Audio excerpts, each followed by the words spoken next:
게이 PC방은 청취자 여러분들의 소중한 후원금으로 제작됩니다.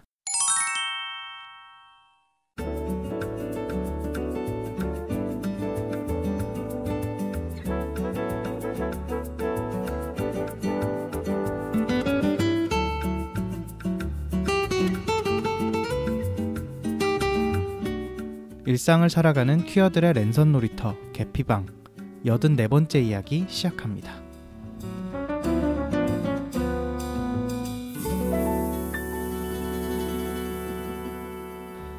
안녕하세요. 안녕하세요. 저는 삼식이고요. 저는 한나고요. 저는 매출고요. 저는 손태겸이라고 합니다. 반갑습니다. 지난 시간에 이어서 손태겸 감독님 계속 함께하고 계십니다. 네. 자, 이번 시간에는 감독님에 대한 좀 개인적인 이야기를 여쭤보려고 해요. 그런데 지난 시간에 워낙 분량이 길었어서 이번에는 좀 아마 좀 비교적 짧은 회차가 되지 않을까 싶긴 하지만 어쨌든 짧은 시간을 좀 알차게 활용해서 감독님에 대한 여러 가지 것들을 여쭤보도록 하겠습니다. 일단 간단하게 소개 한 번만 다시 부탁드릴게요. 감독님에 대한 이야기를 나누는 시간이니까. 네, 저는 손태겸이고요. 네. 네, 영화 만들고 드라마 만들고 글 쓰고 가르치고 이런 일을 하고 있습니다. 네. 일단 가장 첫 번째로 드릴 수 있는 질문은 어떻게 영화를 찍고 싶다고 결심을 하시게 되셨는지일 것 같아요. 계기가 궁금해요.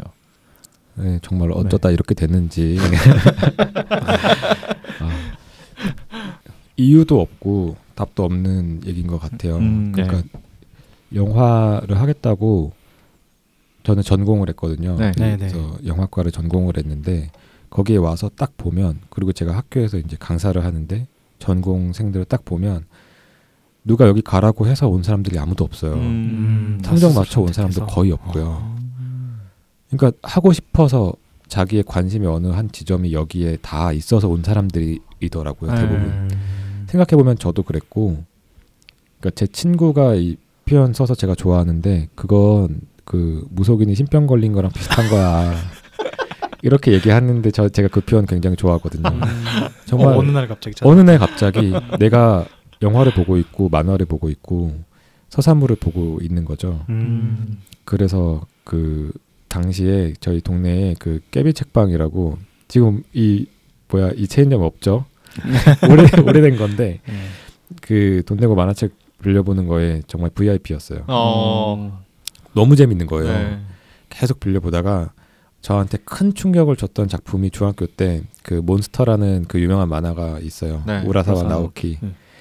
왜 그게 충격이었냐면 보통 만화를 넘기는 것과 메커니즘이 달라요. 그게 콘티예요, 콘티. 컷과 컷의 생략이 있는 거예요. 그걸 보면서 넘기다가 다시 전장으로 돌아가야 되는 거예요. 제 입장에서는. 이해가 안 되세요? 네. 뛴 것 같으니까. 이 흐름이 일부러 그걸 끊어놓은 거지. 그렇죠. 제가 알고 있는 그냥 텍스트랑 그림을 보는 어떤 서사의 그런 방식하고 다르게 영화 콘티처럼 되어 있는데 와, 이거가 왜 이렇게 돼 있지? 한 권에 읽는데 시간이 좀 걸렸어요. 그러고 나서 뭐 이렇게 그 나루토 이런 거 보게 되고, 근데 나루토도 초반에 보면은 그 사이사이에 작가가 내가 어떻게 공부를 했는지에 대해서 일기 같은 거 써놓은 게 있거든요, 단행본에. 네. 근데 그때 내가 그 영화 필사를 하면서 만화를 그렸다 이런 게 나와요.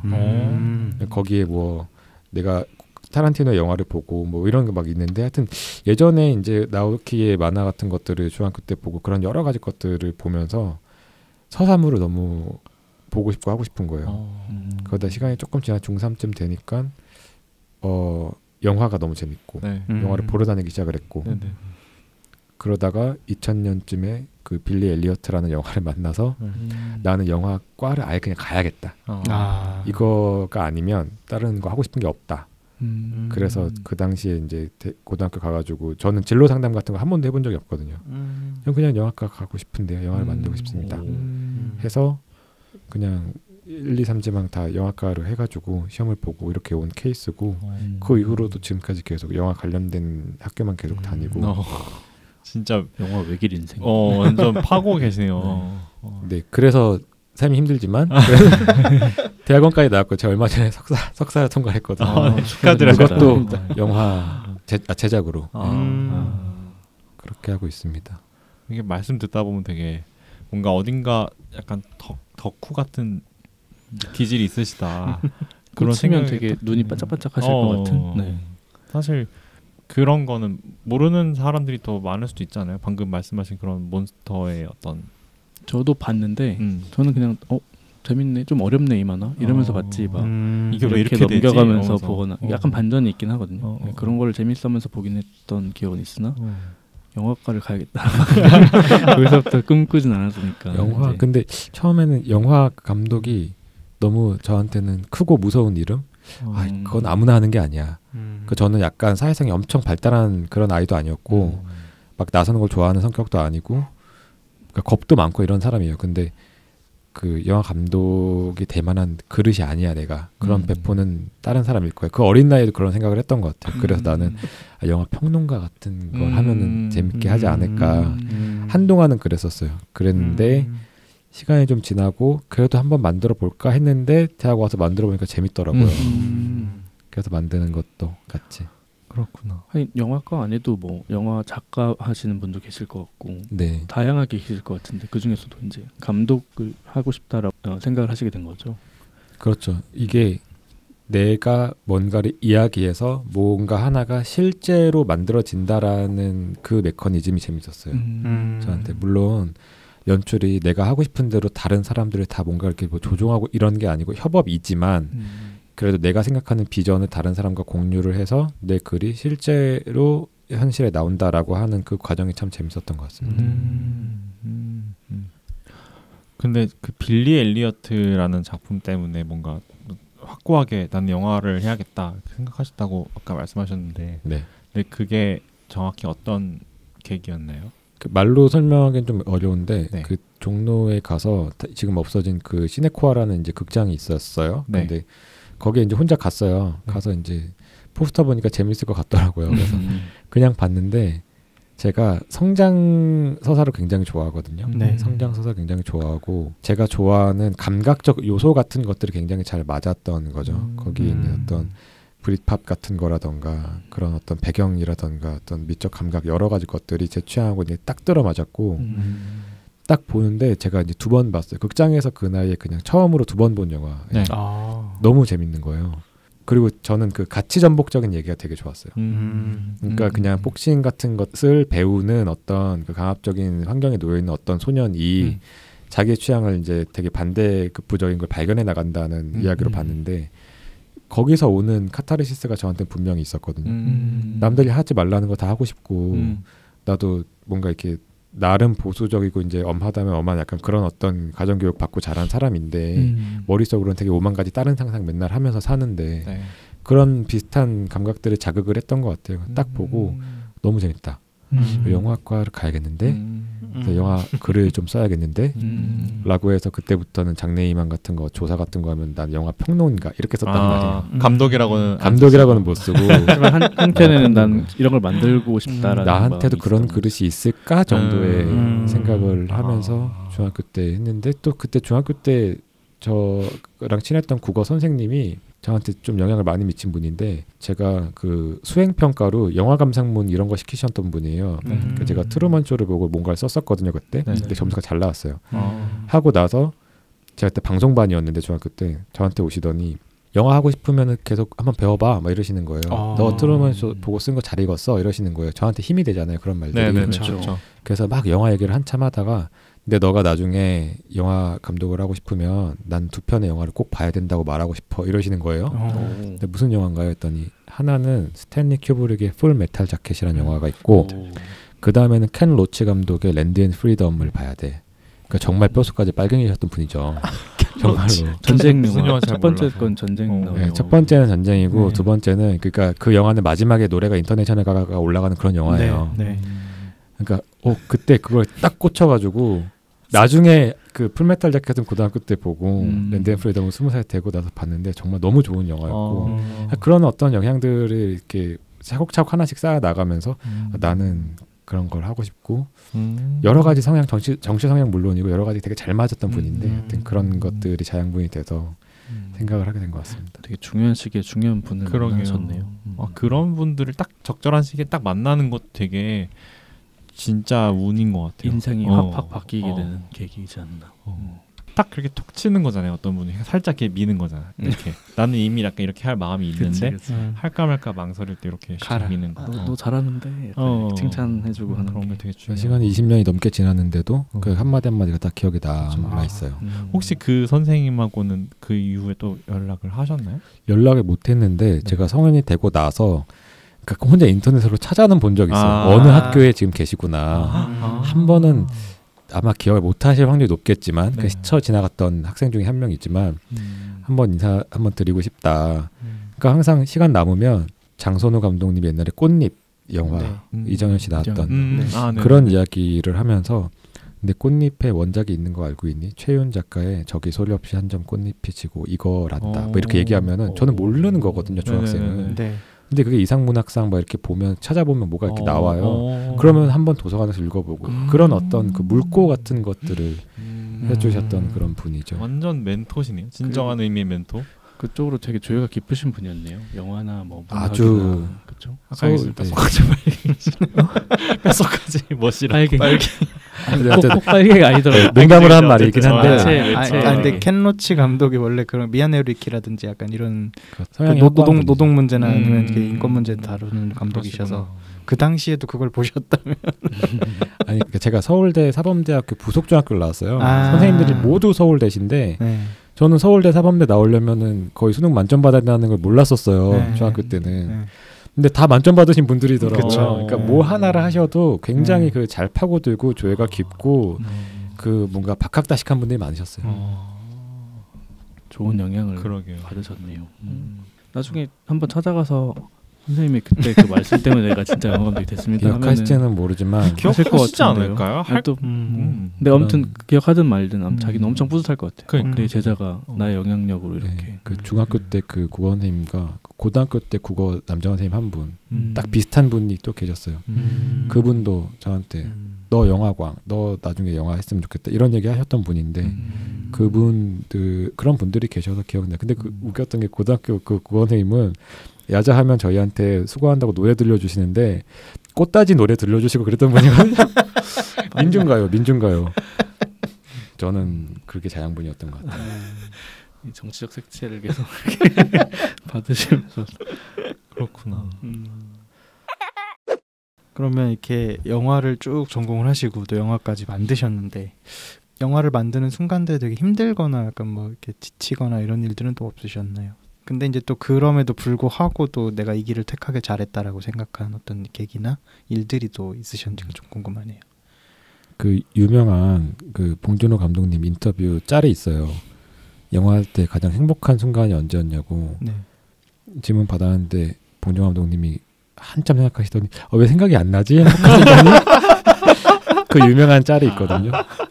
그 생각을 하는데 근데 그냥 과시하듯이 말하면 그 나는 단편 영화 찍어서 영화제도 많이 갔고 뭐 그래서 장편도 뭐 이렇게 찍었었고 뭐 어떤 이야기들을 할 수는 있겠지만 사람들한테 사랑을 받거나 이게 어떤 명예를 갖고 오거나 한 거는 아무리 생각해도 부차적인 것 같고 이거를 하면서 뿌듯하거나 이게 그런 걸 느꼈던 때는 내가 이거가 정말 적성에 잘 맞는 사람이고 잘 찾아왔구나 내 인생이 그거를 알게 될 때 항상 제일 뿌듯한 것 같아요. 그러니까 다른 일보다 나 영화 만드는 거 좋아하고 영상물과 관련된 이 일을 하는 게 내 천직이야. 그러면은 내가 이걸로 해서 오랜 시간을 여기에서 버텨왔는데 이게 되게 헛된 순간이 아니었네 라는 생각을 하게 돼서 그게 가장 좋은 것 같아요. 그래서 뭐 단편 영화 예전에 야간 비행이라는 작품 찍을 때 제작비 200만 원으로 이제 시작을 했어요. 그래서 총 300만 원으로 완성한 작품인데 누나한테 나중에 100만 원 빌려가지고 저희 누나가 제 목숨 몇 번 살려줬거든요. 캐나다에서 살고 있는데 그 열악한 상황 속에서 진짜 여러 번 다 내려놓고 싶은 순간이 되게 많았어요. 너무 힘들었고 지옥이 있다면 여기구나.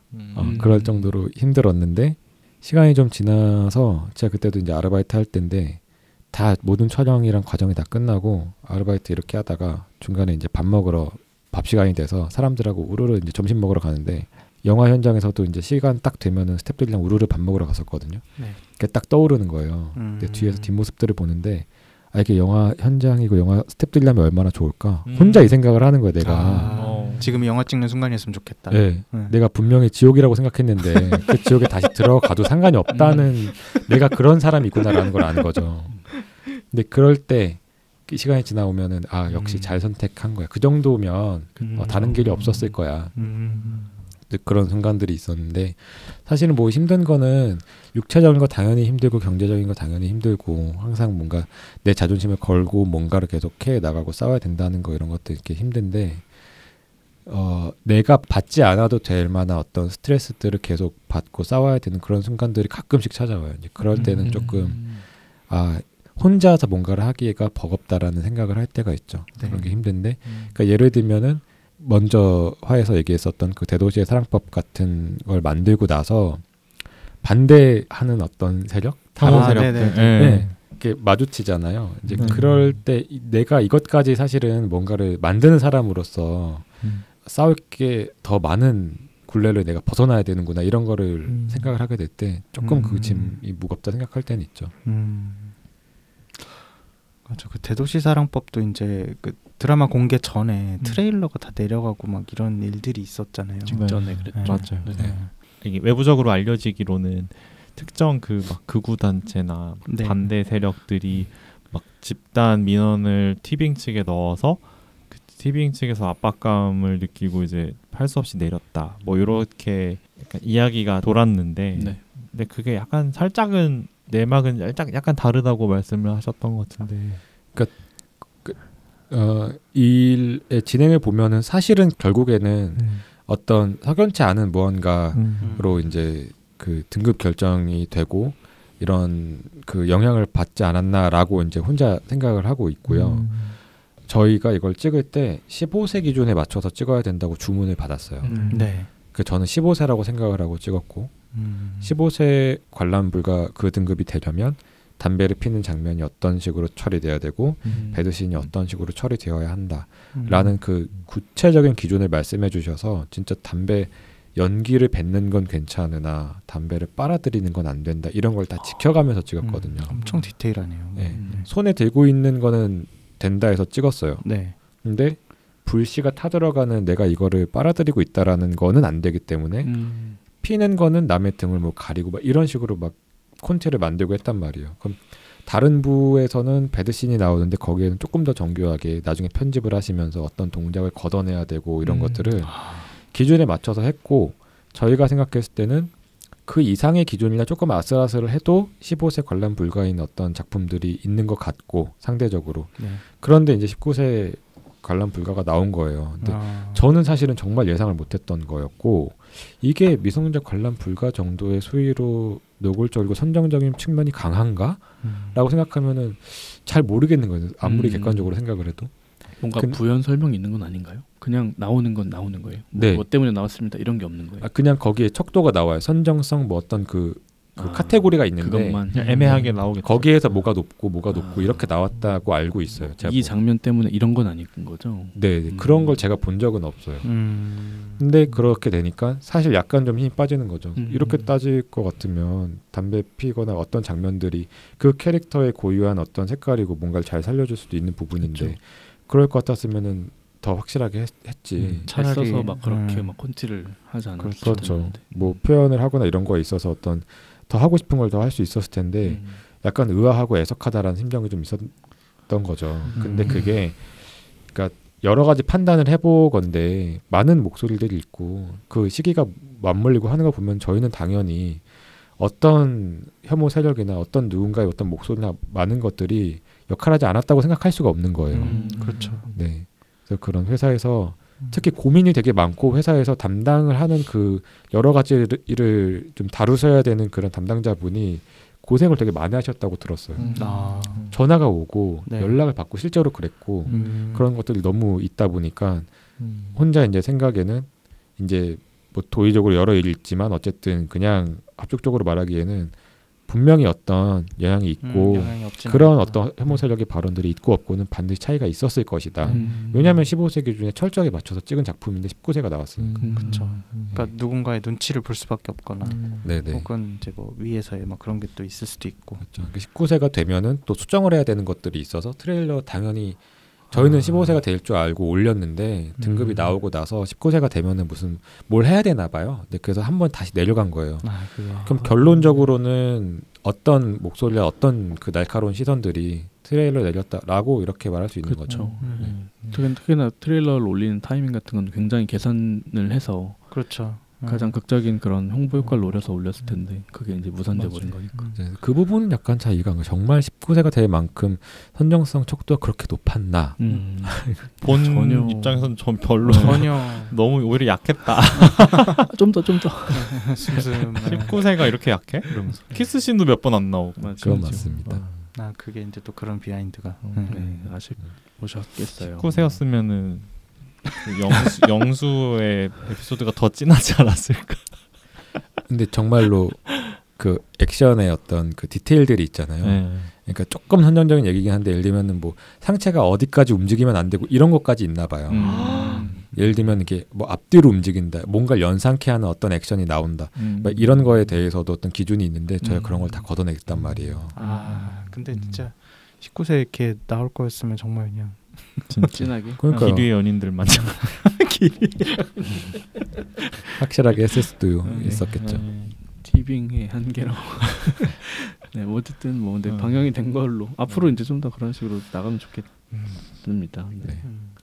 그리고 아까 뭐 힘드셨던 순간 중에서 이제 특히나 뭐 생업과 이제 이걸 병행을 하면서 하시면서도 그게 좀 힘들었다고 하셨는데 제가 봤던 인터뷰 중에 그게 있었어요. 아기와나 이경 배우 인터뷰에서 그 영화를 찍는 공간 자체를 아예 감독님 집을 찍어서 가족분들이 다 막 찜질방에서 생활하셔야 됐고 이런 게 있었거든요. 그것도 맞나요? 좀 옛날 일이긴 하실 텐데 그렇죠?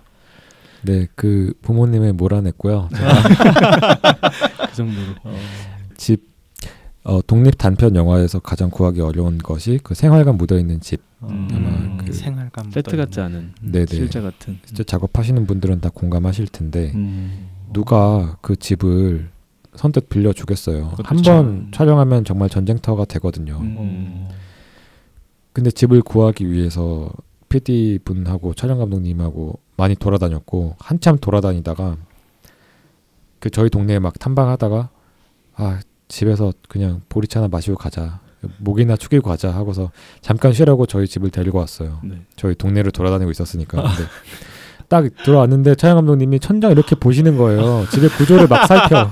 안돼. 미장센을 막 이렇게 보는 거예요. 미장센 보지 마. 저한테 나중에 조용히 오셔서 너도 알겠지만 집을 구하려면 시간도 들고 돈도 들고 우린 다 없다. 그래서 너가 가능하면 너가 연출이니까 용단을 내려야 된다. 너희 집이 딱이야. 어떻게 하겠습니까? 동우님께는 말씀을 드려서 한 일주일 정도가 필요했는데 저희 누나가 그때 신혼이었어요. 강서구 그때 한국 살고 있을 때 강서구에 살고 있었는데 거기에 누나랑 제가 얘기를 해가지고 엄마 아빠 잠깐만 모실 수 있겠는데 얘기를 해놓고 했는데 나중에 촬영 끝나고 알게 된 게 그 신혼집에 들어가서 신세를 지는 것도 미안해서 찜질방에 계셨다는 거예요. 아이고 나중에 알게 된 거죠. 영화가 뭐라고 그렇게 하게 됐습니다. 그래도 부모님이 지원을 해주시긴 하셨네요. 집을 비워주셨네요. 그렇죠. 자녀가 뭐 한다고 하니까 장편 찍는데 그럼 이 정도는 해야지 이렇게 생각하셨을 것 같은데 지나고 보면은 되게 좀 안쓰럽죠. 그만큼 뭔가 독립영화 현장이 되게 힘들게 찍으시는 분들이 많으신 것 같아요. 그 감독님이 지금까지 작업하신 작품들 보면은 그 뭐 야간비행, 여름방학, 아웃 이런 것들 보면은 퀴어들이 주인공인 영화가 되게 다수인 것 같아요. 네. 그리고 물론 아기와나 이런 것처럼 아닌 작품도 있지만 그리고 근데 퀴어들의 이야기에 이렇게 집중하시는 이유가 있으신지 좀 궁금하고요. 그리고 또 그 저번에 사전 인터뷰에서 말씀하시기를 소수자들의 이야기, 그래서 보고 나면 어딘가 좀 불편해지는 영화 이런 거를 만들고 싶다. 그래서 막 마냥 즐거운 이야기는 별로 안 만들고 싶다고 그렇게 얘기를 하셨던 것 같은데, 그래서 각본을 쓰실 때 주로 좀 어디서 영감이나 소재를 얻으시는지 좀 궁금해요. 퀴어 이야기는 네. 어쨌든 제가 하고 싶어서 하는 얘기이고요. 네. 자연스럽게 떠오르고 쓰고 싶은 이야기.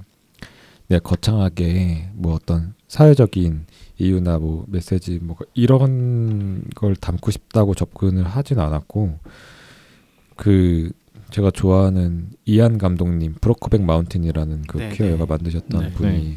그 전에도 결혼 피로연이라고 퀴어 드라마 네. 다시 리메이크 된다고 하는데 네. 그런 거 만드셨었거든요. 그때 감독님 좋아해서 인터뷰 찾아보니까 그 장애물이 있는 어떤 사랑, 그 이성애와 다른 어떤 그 뭔가 하나를 뛰어넘기 위한 그런 행동들은 자기는 매력을 느낀다 이렇게 말씀하셨더라고요.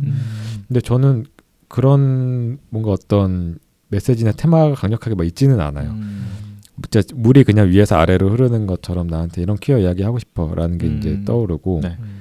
그리고 제가 좋아하는 어떤 키워드들을 모아 보면은 뭐 여러 성장 이야기 좋아한다고 했었고, 그런 혼란, 정체성, 뭐 밤 풍경, 제 이야기가 대부분 밤이 많이 그러게요. 나오거든요. 밤이 많이 그러네요. 나오네요. 네. 그런 그 환하고 남들이 다 보여지는 상태에서 뭔가 움직이는 그런 얘기보다 내밀한 상태에서 뭔가 이렇게 혼자 여러 가지를 상상하는 이야기들을 좋아하기 때문에, 그래서 퀴어 이야기에 뭔가 선이 닿아 있지 않나라는 생각도 했고, 또 이제 야간 비행이나 여름방학 아웃처럼 제가 했던 이야기들이 뭔가 이게 자기 몸을 이용해서 뭔가를 팔고 사고 한다던가, 뭐 되게 뭔가 험한 말들이 나온다던가, 뭐 BDSM을 다룬다던가 뭐 이런 식의 조금 소재들의 결이 있는데, 제가 그 가치 전복적인 이야기를 굉장히 좋아하는 사람이에요. 그래서 그런 소재들을 다루는 일환으로 이렇게 제가 다루는 이야기의 영역이 묶이는 것 같고요.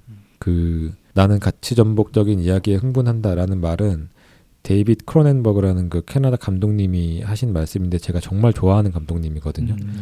그러니까 막 사람이 자동차와 사랑에 빠진다던가 마침 막 이런 어떤 이상한 그 지점에 있는 캐릭터를 많이 다루는 분이세요. 근데 최근에 있던 영화죠. 타이타닉 그거의 전신이라고 전신 같은 게 있어요. 보면 돼요. 크래쉬라는 영화가 있는데 제가 진짜 좋아하는 작품이거든요. 정말로 폭력적이고 정말 선정적이에요.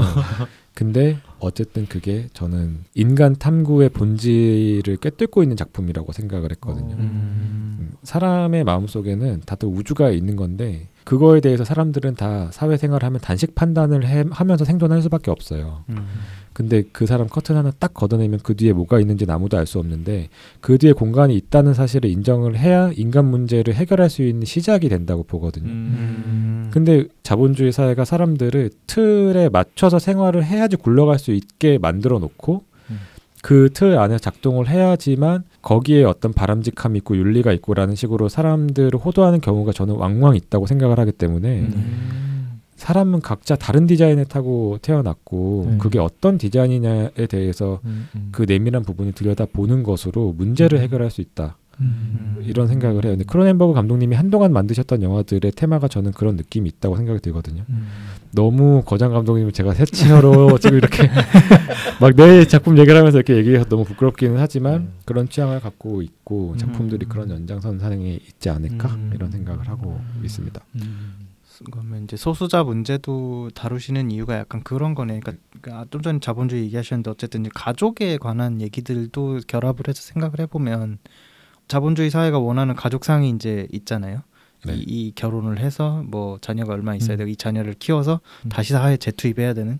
근데 그거에 벗어난 사람들도 어떻게 보면 성소수자거나 아니면 뭐 그 정상성이라 그러는 이제 가족 범위에서 벗어난 사람들에 대한 이야기를 하시는 게 또 그런 의미겠네요. 그러면.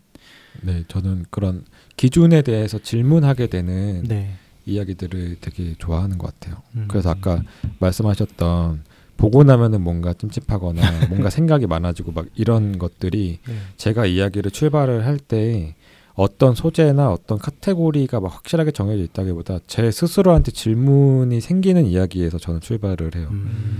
그래서 뭐 이렇게 행동을 하는 거에 대해서 뭔가 사회가 뭘 보장해 줄 수 있을까? 왜 이 사람은 이런 행동을 했을까? 저 사람이 저런 선택을 한 거에 대해서 우리는 뭐라고 얘기해야 될 것인가? 이런 식으로 스스로 질문을 하게 되는 테마들이 있는데 대부분의 이야기들이 그 질문, 강한 어떤 질문에 생각에서 출발을 한 거였고 이 담론에 사람들이 참여하기를 바라고 저는 그래서 사람들이 여기 이야기에 딱 붙어 있다기보다 어떤 순간은 약간 거리를 두고 네. 그게 좀 어렵거나 불편할 수는 있겠지만 이 테마에 대해서 나도 한번 여러 가지 생각을 가지게 만드는 네, 그런 이야기들을 좋아하는 것 같습니다. 그런 의미에서 사람들을 좀 불편하게 만드는 이야기라고 표현을 하신 거네요.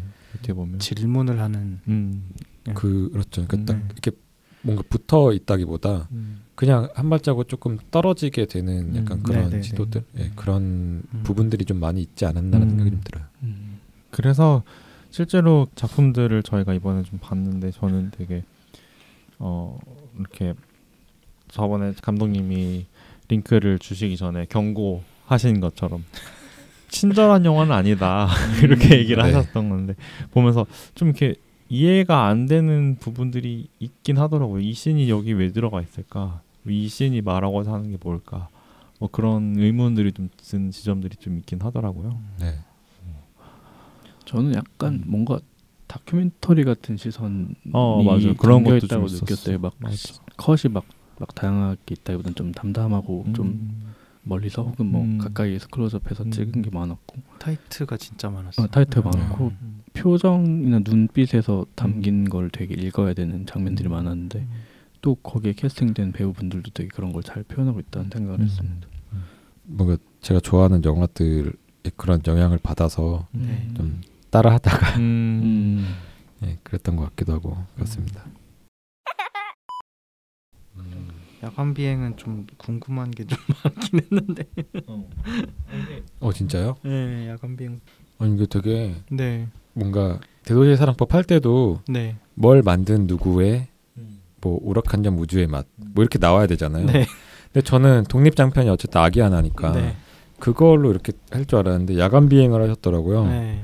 그게 아직도 뭔가 이제 큰 영화제에서 이제 상을 받아가지고 그 타이틀로 이렇게 했던 것 같은데 네. 저랑 스태프들끼리는 그 사골 비행이라고 부르거든요. 이게 13년 된 작품이에요. 한참 전 거라서. 근데 아직도 어딘가에서 상영이 되고요. 아직도 그거에 대한 이야기를 이렇게 듣거든요. 네. 그래서 이제 사골 비행 여름 방학도 사실은 약간 사골 방학인데요.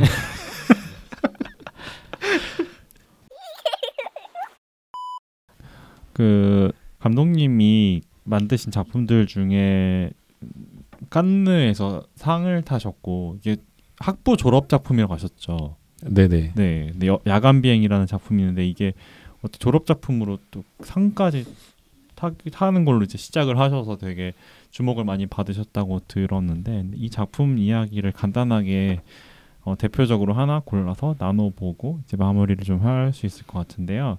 네. 어떻게 처음에 탄생한 작품인가요? 이 시나리오가? 야간 비행이 네. 퀴어 서사를 이렇게 다루고 싶다라는 막연한 생각을 하고 있을 때쯤에 네. 대학교 2학년 때였는데 제가 어떤 그 친구랑 같이 뭔가 협업을 해야 돼가지고 뭔가 이렇게 일을 같이 하던 중에 잠깐 몇 시간 정도 그 친구 집에서 뭘 갖고 와야 돼가지고 간 적이 있었어요. 갔는데 그냥 집이라고 해서 갔는데 부모님이 없는 집이었던 거예요.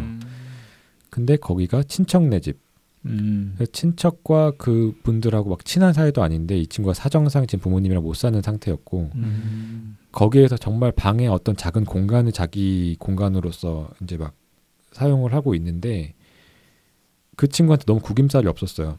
네. 그 되게 어떻게 보면은 지금 삶의 어떤 패턴이 과정이 좀 힘들 수도 있겠다라는 어떤 주관적인 생각을 할 수도 있는 상황이었는데 그런 게 전혀 없었고 또 하필 그때 방에 갔을 때 되게 노을 지는 순간에 아름다운 석양이 비추고 막 이런 그 아이러니한 어떤 밝은 풍경들이 있었어요. 그러니까 내가 좀 열심히 살기 위해서 조금 남들보다 더 고군분투해야 되는 위치에 있는 상황이라고 해도 그 몸짓들이 되게 아름다워 보일 수 있는 그런 어떤 풍경이 있지 않을까 해서 일단 역설적인 걸 갖고 와보고 싶다라는 생각을 했고 그거를 묵혀두고 있다가 4학년 올라가기 직전에 어떤 교수님께서 너네 졸업영화로 뭐 찍어야 될지 고민 엄청 많지?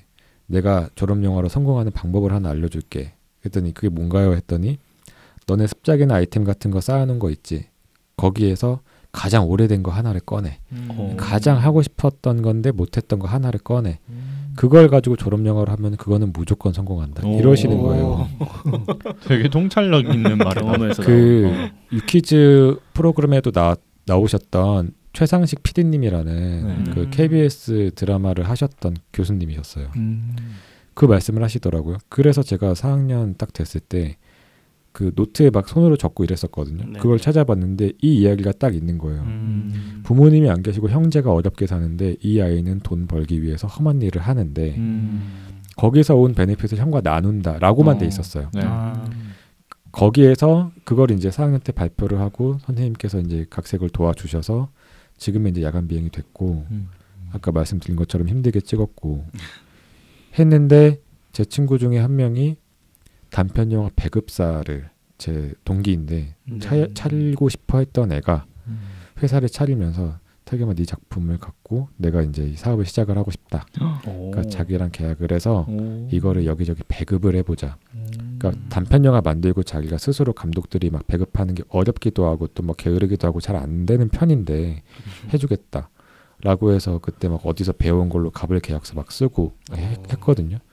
했는데 그 친구가 당연히 칸 영화제는 큰 데니까 학생 부문에 낸 거죠. 근데 내고 있다가 몇 주 있은 다음에 다른 친구들 영화랑 다 같이 제가 이제 중대 출신인데 중대 컬렉션처럼 딱 냈는데 다른 작품들은 메일이 왔는데 뭐 출품 감사합니다. 하지만 뭐 우리는 다음 기회에 뭐 이런 식이었어요. 네. 근데 제 것만 내용이 다른 거예요. 뭐 몇 가지 질문을 하겠는데 이게 학생이 찍은 거 맞냐? 언제 제작을 했냐? 뭐 여러 가지를 물어보는 거예요. 왜 물어보지? 설마 왜 물어보지? 기대가 이제 그랬는데 얼마 있다가 회사에 다른 친구한테 전화가 온 거예요. 이번에는 프랑스에서 전화가 와서 뭔가를 확인을 하는 거예요. 그래서 이 친구가 영어 잘하는 어떤 직원이 있었는데 궁금해서 이거 왜 물어보냐고, 그래서 관심이 있어서 물어보는 거냐고 했는데 관심이 없으면 전화를 왜 하니, 이런 식의 태도였다고 해요. 당연하지. 그런 느낌. 그래서 며칠 있다가 저한테 새벽에 아침 이렇게 자고 있는데 야 프랑스에서 연락 왔다고 해서 친구가 딱 연락했더니 야 칸에서 오래 이래가지고 대박. 갔다가 진짜 그리고 가게 수상까지. 예. 와. 그때 학생 부문 심사위원이 미셸 공들이라는 감독, 유명한 감독이었는데 그러니까요. 가서 상 받고 악수하고 하면서 제 인생이 바뀌었죠. 4학년 때. 그렇죠. 네, 4학년 졸업하고 나서 바로 그 이듬해에 칸에 갔다 왔죠. 되게 영광이셨겠어요. 영화과 학생으로서 특히나. 네, 그때 저희 학과에서 학생 부문 처음이었어가지고 플랜카드 이제 걸렸었는데 저희 부모님이 네. 저희 아버지가 특히 너 졸업하면 뭐 할래에 대한 어떤 그런 좀 그 문제의식을 갖고 있던 분이기 때문에 취직을 해야 된다. 네. 공무원 공부 같은 것도 괜찮다. 아. 뭐 이런 식의 분이셨는데 딱 전형적인 네. 상 타고 집에 딱 갔는데 네. 풍선을 불어서 천장에 붙여놓으신 거예요. 귀여워. 상상을 못한 거지. 그러네. 축하한다고. 칸에서 상을 타서 네, 집에 딱 갔더니 그러고 나서는 이제 좀 더 해봐라. 지원을 해주시게 된 거죠. 네. 삶이 바뀌었다는 부분이 약간 이제 그런 부분. 그래서 찜질방도 이제 가지고 기꺼이. 그게 이유네요. 어쨌든 지금까지 뭔가 여기 붙어서 뭔가를 하고 있으니까 네, 그런 진짜 계기가 멋있다. 되어준 히스토리가 좀 있습니다. 너무 생생한 후기여가지고 너무 재밌네요. 네. 근데 그렇게 힘들게 또 찍으셨는데 또 좋은 결과가 있어서 너무 좋았을 것 같습니다. 네. 너무 멋있는 것 같아요. 보면서 되게 그냥 저도 되게 어린 시절 막 20살 때 막 요때가 생각이 나더라고요. 그때 어렸을 때 되게 그렇게 낯선 사람을 처음 만났을 때 어떤 그런 마음이라든지 뭔가 그런 것들이 좀 어렴풋하게 떠오르더라고요. 전 그리고 약간 첫사랑을 약간 어설프게 배우는 게 너무 안타깝기도 하고 그 소년이 그리고 그 형제가 너무 안타까웠어요. 너무 힘들게 살고 있는 것 같아가지고. 그 저는 그 대사가 너무 맞아. 형 얘기한 것처럼 마지막에 그 아저씨한테 우리 사귀면 이상하냐고 이렇게 물어보는 게 네. 근데 그게 너무 어렸을 때는 그러잖아요. 정말 내가 누군가가 진짜 내가 어떤 스타일을 좋아하는지 알고 좋아하는 게 아니라 그냥 이런 사람 만나면 나랑 비슷한 사람 만나면 그냥 마음이 가고 그냥 호감이 생기고 아니 나한테 잘해주면 맞아요. 그런 마음이었을까 싶어가지고 그러니까 옛날에는 일본의 원조 교제 이런 말 처음 나왔을 때는 그런 걸 해서 뭐 프라다 가방 사기 막 이런 어떤 흐름이 있었다라는 얘기도 있잖아요. 실제 했던 일이고. 네. 그러니까 여기서도 처음에 원래 하면 안 되는 혹은 어떤 선을 넘어서 내가 내 몸을 이용해서 뭔가를 했는데 뭐 명품 선물을 받았어. 뭐 이런 식의 등가 교환이 있다. 근데 그거를 내가 지금 가장 아끼는 내 유일한 가족에게 줬다. 뭔가 이런 식의 흐름으로 로그라인을 짰던 것 같아요. 근데 말씀해 주셨던 것처럼 누군가는 내가 사회를 그렇게 배울 수도 있고 내가 사랑을 그런 식으로 알아갈 수도 있는데 제가 하려고자 했던 질문이 그래서 그게 뭐 좋다 뭔가 뭘 조장한다 이런 게 아니라 이렇게 살고 있는 사람의 내일이 있을 건데 우리가 할 수 있는 게 뭐냐라는 얘기를 하고 싶었거든요. 거기에 대해서 뭔가 내가 만약 그 옆에 있는 친구라면 걔한테 어떤 이야기를 해주고 그의 미래에는 우리 사회가 뭘 보장해줄 수 있지라는 질문을 하고 싶었던 것 같아요. 그래서 쳐다보는 얼굴에서 끝내는 그 구성이 스텝들 사이에 좀 여러 얘기가 있었는데 저는 그냥 어딘가를 보고 있는 막연하면서 끝나야 된다 이런 얘기 했던 게 지금 좀 기억이 나거든요. 그렇게 이 사회가 뭘 해줄 수 있지 내일을 위해서라는 얘기를 좀 거창하게 하고 싶었던 것 같아요. 형도 동생이 뭔가 좀 바뀐 걸 눈치는 채고 핸드폰 돌려줄게 너 연애하지 약간 이런 말을 하잖아요. 그래서 더 마음이 아팠어.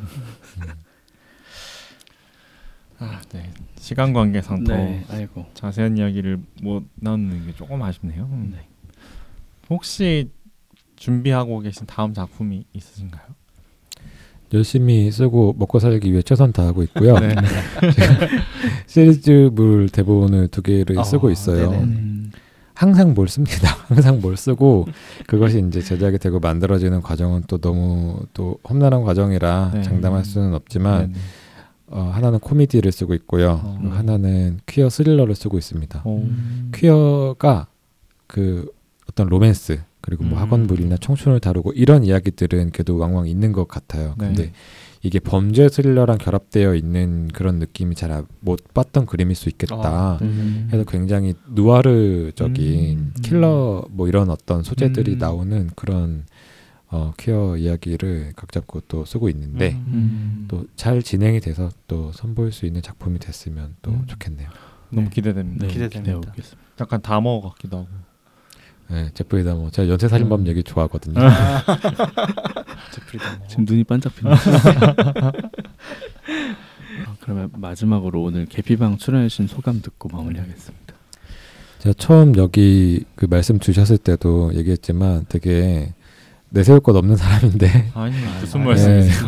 보잘 것 없는 어떤 이 영화 만드는 사람인데 불러주셔서 너무 감사하고 어쨌든 이게 퀴어를 포함해서 다양한 이야기 그러니까 다른 곳에서 하는 작품 질문과 또 결이 다른 폭넓은 이야기를 할 수 있다는 게 제일 좋은 것 같거든요. 그런 이야기할 수 없었던 부분들이나 색다른 부분들에 대해서 많이 이야기할 수 있어서 너무 감사한 시간이었고 또 다시 나올 수 있게 열심히 좋은 작품 많이 만들었습니다. 네, 감사합니다. 또 오실 수 있도록 저도 열심히 하겠습니다. 네. 방금 하신 말씀이 그냥 예의상하는 말씀이 아니셨기를 진심으로 바라면서 즐거운 녹음이었어요. 사실 저희도 질문 짜면서 좀 고민을 많이 했거든요. 어떤 질문을 드려야 좀 감독님이 신선하다고 느끼실까. 워낙 인터뷰도 많이 하시니까 쉽지 않았습니다. 들으시는 분들도 재밌게 들어주셨으면 좋겠네요.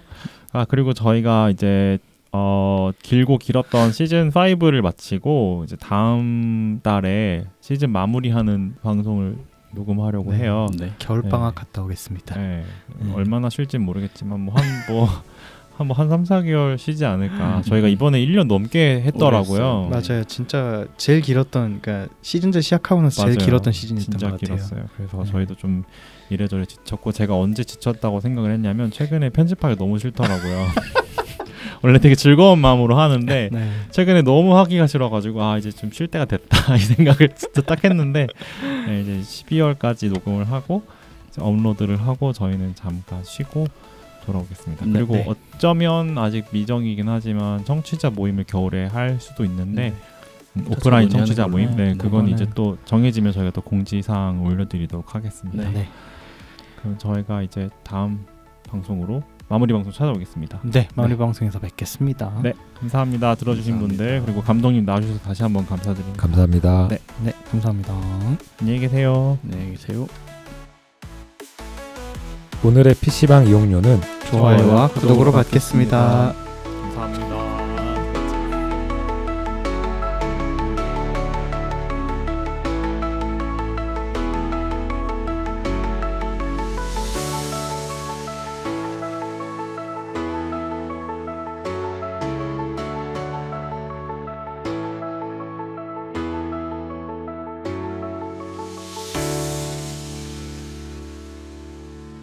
PC한 놀이터 개피방